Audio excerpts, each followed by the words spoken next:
تو یہ جو معراج ہے اس کا جو اہم ترین تحفہ امت کے لیے حضور لے کر آئے وہ نماز کی صورت میں تھا، اور ارشاد فرمایا حبب الی من دنیاکم ثلاث الطیب والنساء وجعلت قرۃ عینی فی الصلاۃ، مجھے تمہاری دنیا سے صرف 3 چیزیں پسند ہیں، خوشبو، منکوحہ عورتیں، اور میری آنکھوں کی ٹھنڈک نماز میں رکھی گئی۔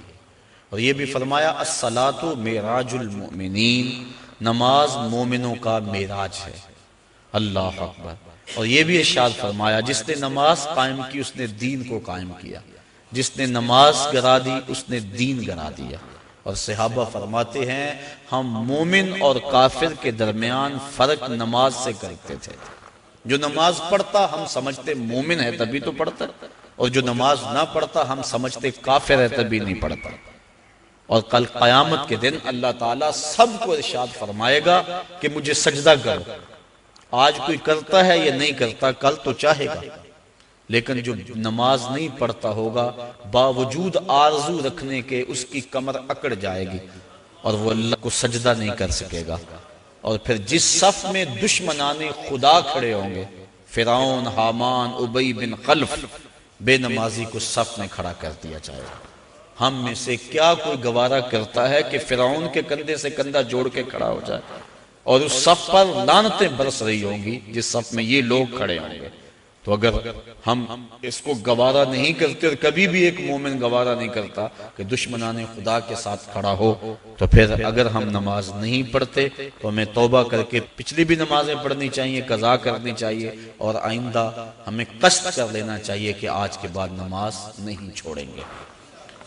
حضرت ابو ذر غفاری رضی اللہ تعالی عنہ کے ساتھ حضرت عثمان رضی اللہ تعالی عنہ تھے۔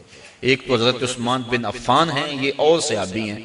کہتے ہیں کہ ہم اکٹھے جا رہے تھے، راستے کے اندر ایک درخت آیا جس کی ایک شاخ لٹک رہی تھی جس کے اوپر زرد پتے تھے۔